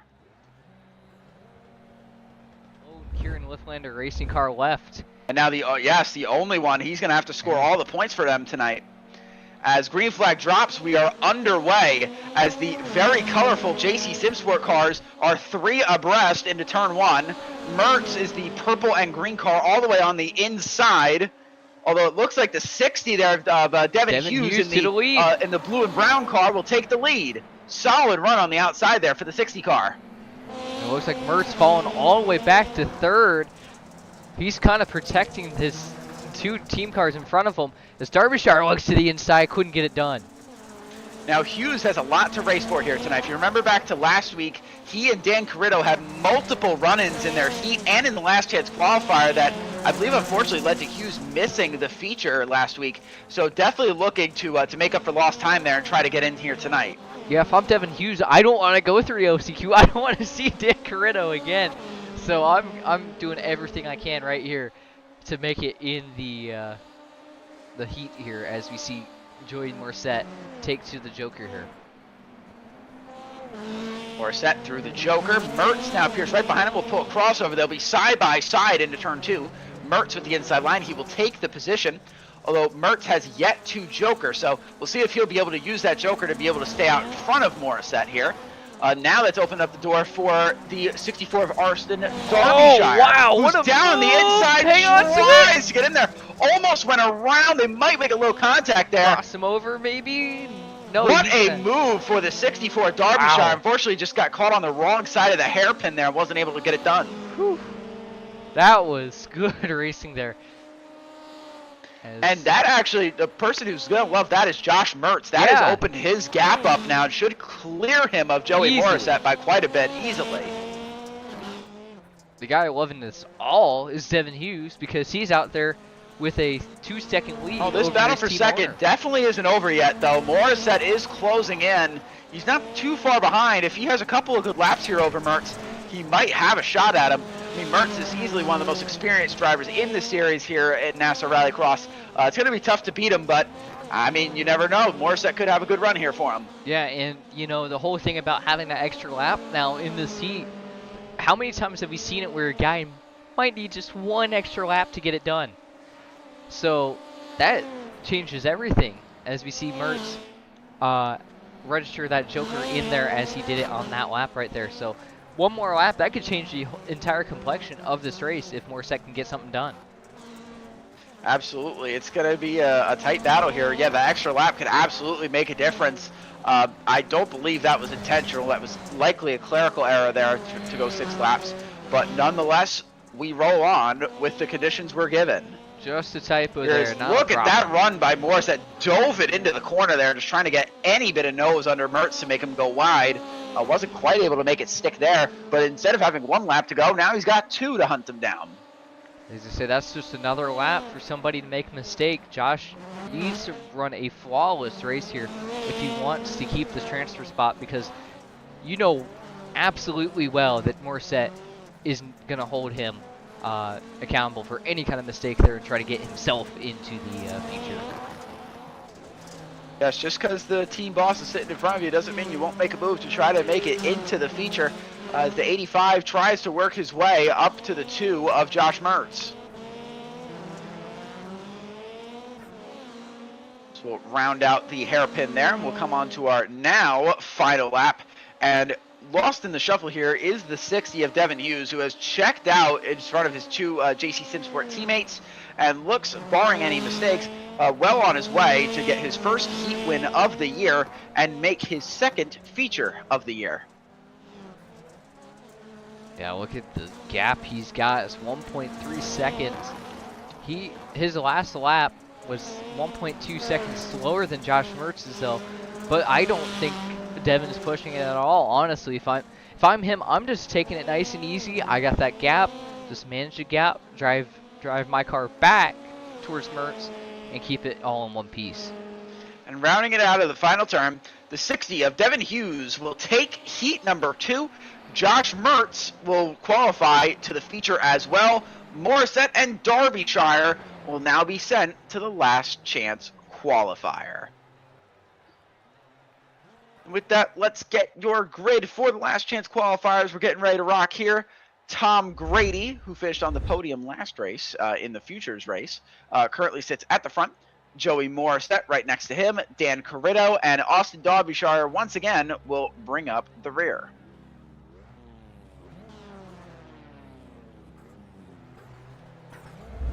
All four of those guys trying to make it in. Only two guys get through, so we'll see what happens here. And most notably, all four from different teams as well.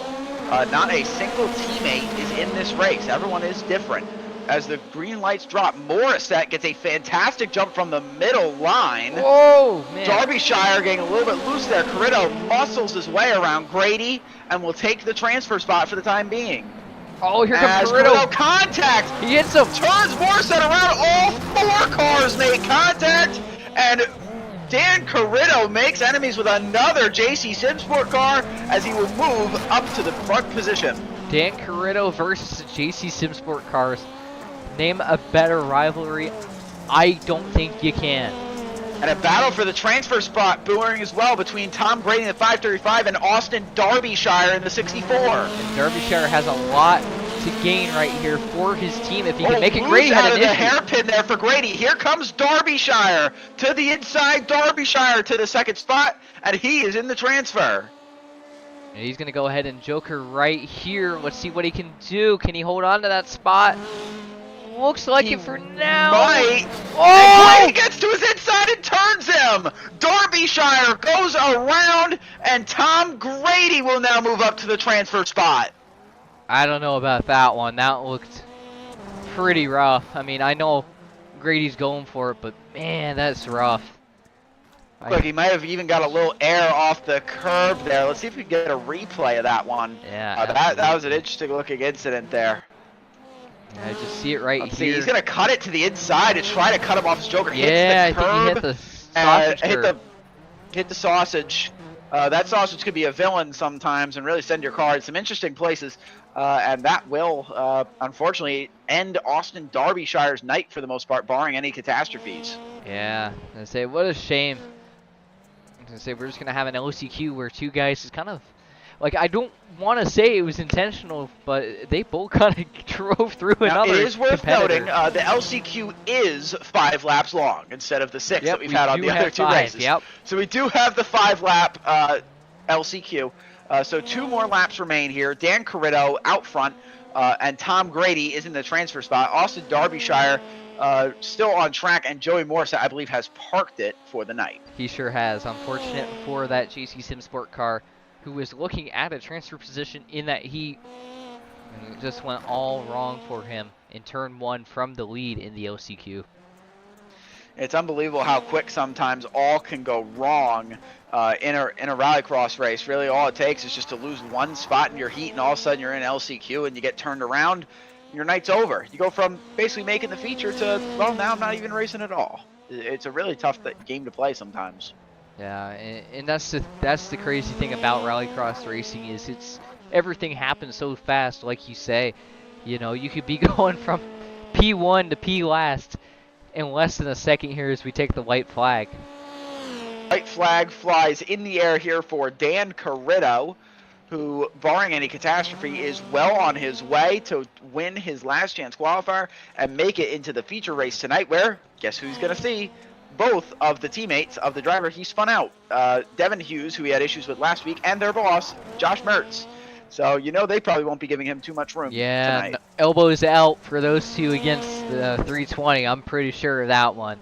If there's any kind of incident like that, I know exactly where that's going to be if they get anywhere close on track. Elbows out, shoulder checks, and everything. So we round the final turn here. Heat number 2, the last chance qualifier, will go to Dan Carrito. And Tom Grady will round out as well and make the feature here tonight. Only 3 drivers will go home. Austin Derbyshire in the 64, Joey Morissette in the 85, and the unfortunate event that happened to Kieran Liflander in the 20, which, in case you haven't noticed, in case you just joined us, Kieran Liflander DQ'd from the race here tonight after taking a joker on the first lap, which on this race is a no-no. And as our drivers warm up, we'll warm up as well. We'll be right back here from Indianapolis Raceway Park. You're so interesting. I love your browser history. I like that you're not hiding anything from me. By the way, nice IP address. I like your neighborhood. You are so special. This ad is just for you. I learned so many things from you. You are so generous with your personal data. Switch on privacy, switch off trackers and viruses. Go to NordVPN.com. NordVPN, safely be you.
Racing isn't easy, but experiencing it is. iRacing puts you in the driver's seat with the industry's leading sim racing game. Drive on laser scan replicas of the greatest racing circuits from around the world. Go head-to-head against other drivers chosen by skill-based matchmaking to ensure competitive racing at every level. Compete across all your favorite series. In officially licensed cars, engineered to deliver the most accurate driving experience possible.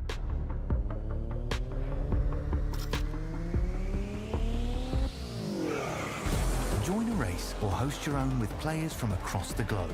Race against the computer or in a league with friends. Feel the thrill behind the wheel. Visit iRacing.com.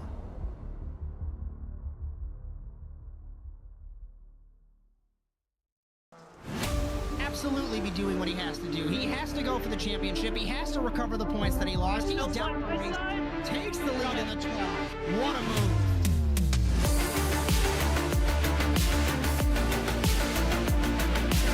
And he takes the lead and holds By it. side between these two in the terminal, this is going to get spicy.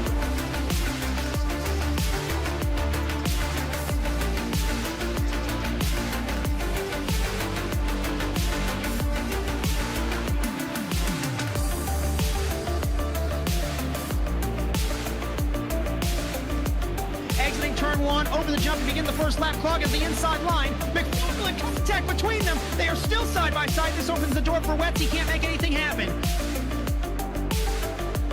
From the 26, he has not won in quite some time. Dragster acing the entry to turn one, up heading to the inside of Magnus, gives him a nudge.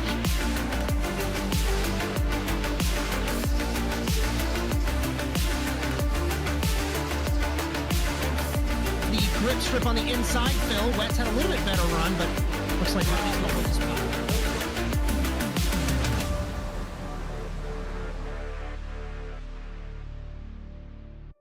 You're so interesting. I love your browser history. I like that you're not hiding anything from me. By the way, nice IP address. I like your neighborhood. You are so special. This ad is just for you. I learned so many things from you. You are so generous with your personal data. Switch on privacy, switch off trackers and viruses. Go to NordVPN.com. NordVPN, safely be you. Welcome back to Indianapolis Raceway Park IRP for our 5th season of the NASA Rallycross Lights. We are getting ready for our 3rd event here, our feature race that has seen much controversy tonight. Quite a bit to go over after all of the sponsor plugs. Of course, I have Victor Vallee here in the production truck and in the production, in the booth next to me, and I am Ethan Halsey. Cameras all season on ASN are brought to you by Whiplash SimCams. Be sure to check them out at facebook.com/WSimCams. Thank you, Andrew Cardinal IV, for your continued camera support. The intro music for the NASA World feed was produced by Alex Abetti. If you like what you see here on the Automo Sports Network, be sure to like and subscribe for more content for sim racing, and make sure to hit the bell icon as well to be notified of our casts. We usually are live every Sunday, Monday, Thursday, and Saturday, so we have quite a bit going on. If you're a league owner and you're looking to get your league broadcasted, be sure to check us out here at asntvusa.com and take a look at what we have to offer. We'd love to be able to broadcast your league as well. And a couple of production notes as well, just so we can take a look at the upcoming schedule here for ASM. We have our contenders race that will be tomorrow night. That is 9 p.m. Eastern at IRP as well. You'll have Justin Robichaux and Brian Sawyer in the booth for that one. Be sure to tune in because I may be in the field tomorrow. The Supercars race on Saturday will be at 2 p.m. Eastern right here on the Automo Sports Network at IRP. You will have Josh Mertz and Brian Sawyer in the booth for that one. And then you'll be right back with me and Victor next week for our Lights and Futures doubleheader at Charlotte Motor Speedway. That is next Sunday at 8 and 9 p.m. Eastern, respectively. Well, Victor, a controversial call was made earlier tonight in the heat races as Kieran Liflander disqualified from the event after taking the Joker on the first lap, which was strictly forbidden for this race. Unfortunately, just a lapse there in the rules for Liflander. Didn't either quite know or maybe out of habit took the Joker. But that, Victor, has opened the door wide open. I feel like this is anyone's game now for the race tonight. No, absolutely has cracked this thing wide open. We're looking at some practice times right now. Brian Sawyer and Devin Hughes separated by 0.04 of a second between the two of them there. That is absolutely insane how close those two are. And then you have Mertz just a 10th back, and then another 10th back. They're about to Dan Carrito, and I'm sure Tom Grady and Eric Kaplinger would be right on pace as well. With that said, it's just one of those things, unfortunately, for Kieran. The rules are the same for everybody. If that was Mertz making the mistake, or Carrito, or Hughes, or Sawyer, or whoever it was, it would have been the same outcome. It just happens to be the best driver in the field by over a second almost in the races so far. You know, it's unfortunate, and you know, it just definitely turns everything on its head tonight, and should really give us a really interesting feature race here. Yeah, this opens the door wide open. Do you think the aggression level is going to pick up tonight now that all the drivers know that, hey, like, I have a legitimate shot at this race here tonight? Yeah, you know, I think so. I mean, looking at a gold medal, being that close to it now. I mean, Josh is always saying, hey, if I finish second to Kieran, that's a win for me. Well, now you have a chance to go out and win a race. That's huge. Like, that's big for your points. That's big for your team. That's big for everybody involved. And just to say that you won a race, that's always a good thing, a great thing to have on your side, and for both your points and a little bit for your psyche as well, you know, saying, hey, I'm a lights winner this year. I think that definitely has its merits for sure. All right, with that, let's get this show on the road. Warm-up has come to a conclusion. We get ready to go for our lights feature here tonight. Let's take a look at your starting grid. Brian Sawyer gets to start at the front of the field. Devin Hughes and Eric Kaplinger will be right alongside him. Josh Mertz, Dan Corritto, and Tom Grady will make up the remainder of the field. And before we go green, who is your pick to win here, Victor?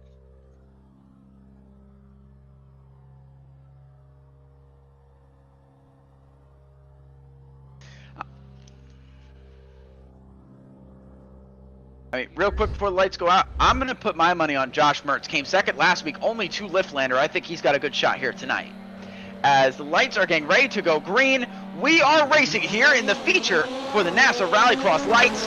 3 abreast coming through, and Hughes is going to get a little bit loose there. That's going to slow down Corritto, and that opens the door for Brian Sawyer to jolt to lead. There's my pick right there, Josh Mertz. Look at all 6 cars under a blanket coming into turn 1. Oh, and look at the dive by Josh Mertz. Oh, contact, Corritto! Corritto makes contact, and Mertz muscles his way to the lead. Corritto and another JC Simsport car. And oh, Devin Hughes is going to hit him back! A bump back. Remember, they had the issue last week. Hughes is absolutely not going to give Corritto any breaks. If that is some USDA grade beef if I've ever seen it. Or as they say in IndyCar, get out the hate cone. To the inside, hip check. It on Corritto, a hip check right there. Corritto back down to the inside, a crossover move.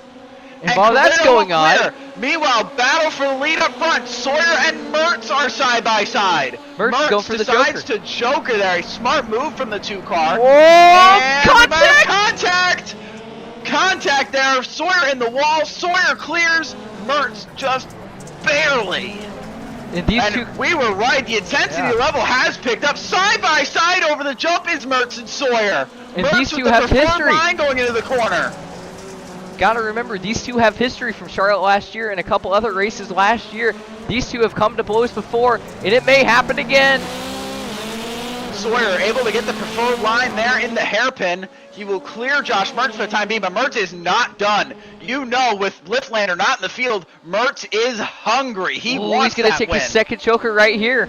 Gonna get his strategy out of the way. Now it's gonna be up to Mertz to clear the rest of the way. Down to the inside of Sawyer again. Doesn't give him a whole lot of space there, but he's gonna be able to clear him.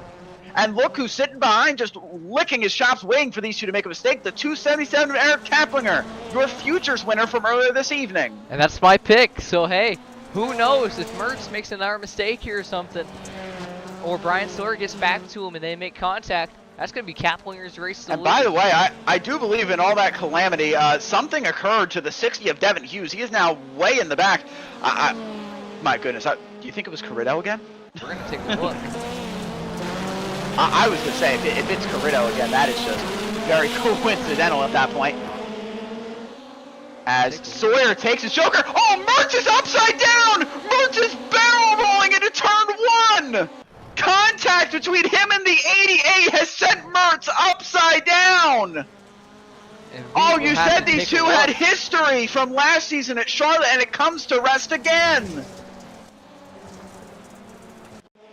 We are going to take a look at that real quick. Oh my goodness, a horrific looking accident there for Mertz. Sawyer takes his joker, comes to the inside, and just make contact. And lucky for Mertz, he landed on all 4, was able to continue in the race. That car's destroyed though. It's going to be tough here. Sawyer and Kaplinger move over at speed time 1-2 as they run right now. Both just took their joker. Sawyer's strategy is done.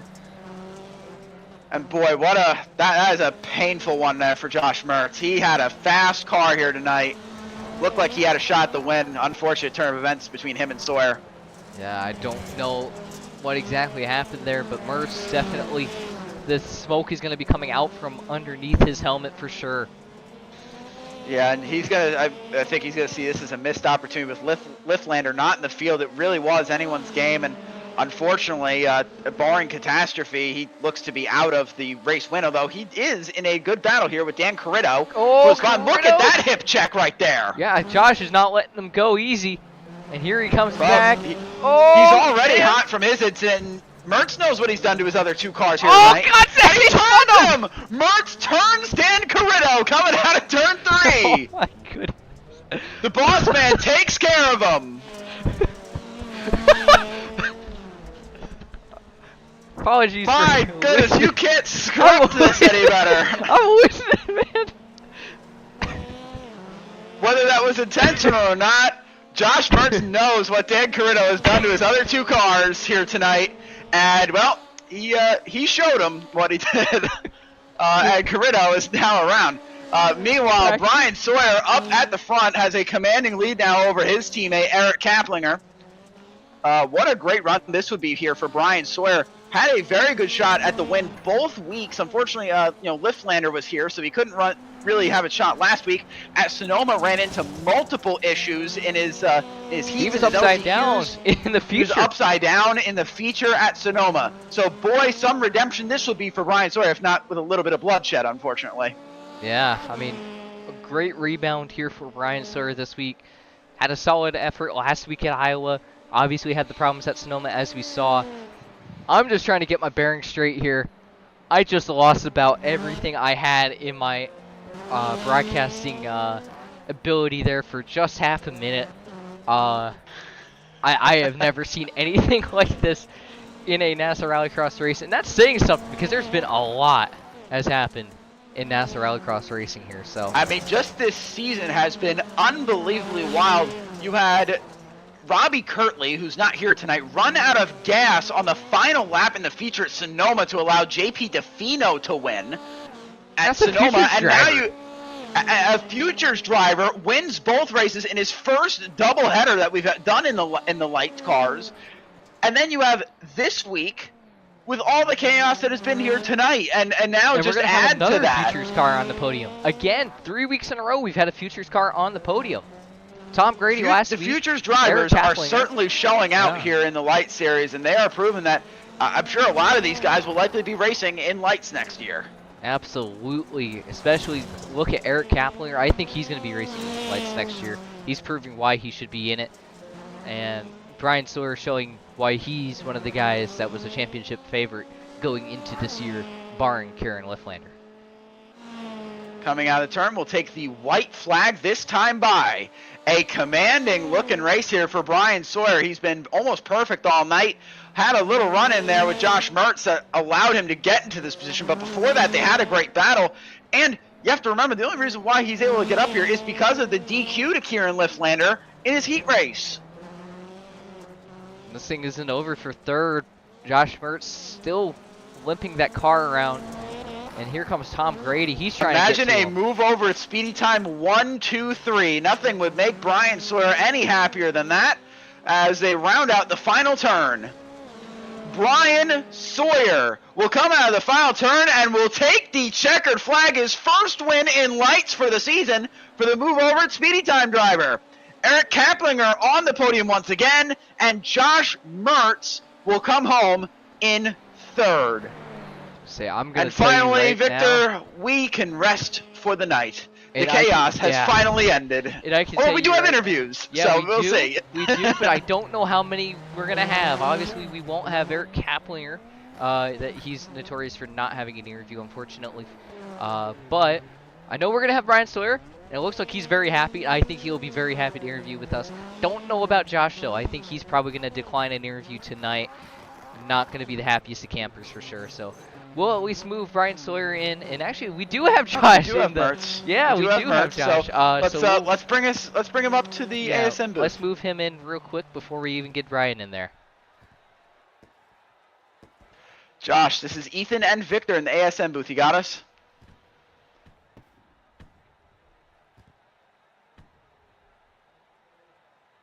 Might be having a little technical issues. Let's try this again. There he is. Hello, Josh. How are you? All right. Well, honestly, we really don't either there, Josh. That's exactly what I was going to come to you to. A third-place finish is certainly a fantastic result here for you tonight. You at least are able to get on the podium for your team.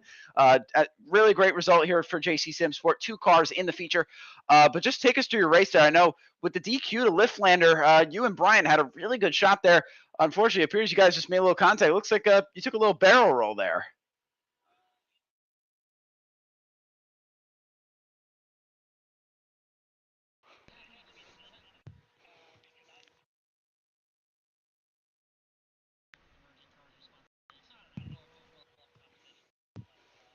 also know what happened to me and Dan. I'm looking at that right now, but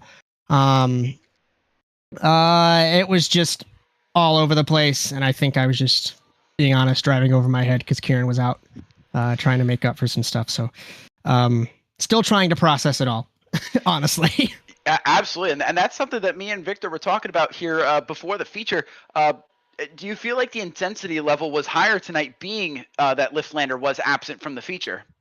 Oh yeah, I mean, we all know. I talk about it Saturdays. You guys talk about it tonight. The fastest kid in the world, and when he's out of the picture, it opens up the door for everybody else. So I want to have a conversation with Brian. I didn't get to have a chat with him in the media pen just to see his thoughts on it, but I said before the green to Chloe next to me, I said, this is going to be a brawl. And she said, is it going to be fisticuffs? I said, absolutely. And it was. So it was fun either way. All right. We might be having a technical issue there. Victor. No, I think we got it fixed though. We do have it fixed. We do have it fixed. I just Perfect. had a little bit of an issue, but we got that taken care of. But all right. And you have any questions for our third place finisher there, Victor? Yeah, no. I mean, obviously you went head over heels and came home third. I mean, obviously that car's got to drive a little bit different after the incident there. Talk me through how you're able to limp that thing home for P3.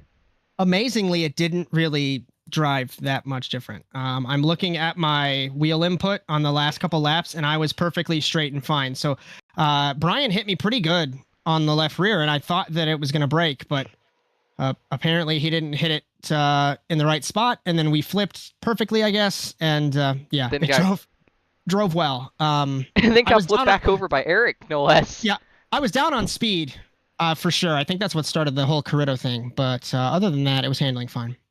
Yeah. And I do have to ask as well, and we know we're all thinking of it. Dan Corritto, it's no secret, has had a couple of run-ins with your drivers. So I'm sure there wasn't any intent there with Dan Corritto, but don't we find it awfully coincidental that he went off your bumper after kind of what he's done with, I know he's had some issues with Devin and as well with Joey tonight. Yeah, I promise you that was not intentional. It just, happened to go that way. I was thinking the same thing as it happened, and I drove away. I said, that looks really, really bad, but we'll just have to see what protests come through, if any, and take what we get. Well, that's good. Glad to hear. Anyone you'd like to thank for your performance here tonight, Josh? I want to thank my wonderful wife, Chloe, who's sitting next to me. Very supportive in-laws, AJ and Angie, friends, Ryan, Kevin, Nick, Stevie. You guys at the ASN team, the NASA leadership team, and the entire Woodridge Wolfpack 98H. It's, like I said, super fun to do this, and what could have been, but drove a little bit over my head tonight. Well, thank you for coming to talk to us, Josh. We hope to see you next week at Charlotte, and hopefully we'll see a win out of you this season. I'd love to be able to have you with a gold medal hanging around your neck.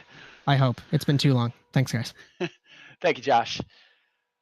That was Josh Mertz, our third place finisher from tonight. With that, let's get our race winner, Brian Sawyer, into the ASM booth. Yeah. Brian Sawyer, this is Ethan and Victor in the ASM booth. You got us? Yeah, track's real moist tonight, boys. Indeed it is. A fantastic night for you guys. Swept the night as a team. Kaplinger, of course, finishing on the podium here tonight as well in lights. So a great night overall. Just take me through your race there, and especially I know you and Mertz had some contact there early on in the event. Just take me through that as well, because it looked like you guys had a really good battle there going up until then. Yeah, we were having a good battle there.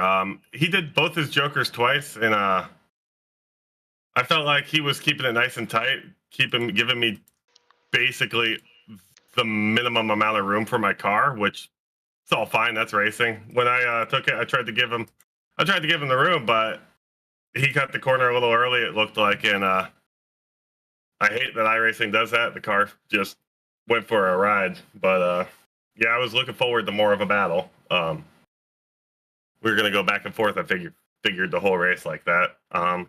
Yeah. I'm sure you and Josh will discuss that further. I know it's obviously painful for him, but great for you as you're able to sit on the top of the podium. And take me through tonight the kind of shock that came when Kieran Liflander got DQ'd. Did you really feel the intensity go up here tonight? I know you asked Josh this question as well. Just want to see your input on that too. Well, I have to win at least one race every season to keep tradition, and I figured that was going to be Sonoma, but I took myself out of that one. So as soon as I saw Kieran take that, I go, well, I guess tonight's the night. So Devin had a lot of pace. I was a little concerned about that, but we managed, and yeah, it all worked out. Very good, D. Great result for you and your team. Victor, you have any questions for our race winner here tonight? I mean, not really, honestly. Like, again, it's like you kind of asked him everything. I was going to ask him about the intensity and everything else. Of course, Ethan, I'm going to take your line. Brian, who do you have to thank for this result?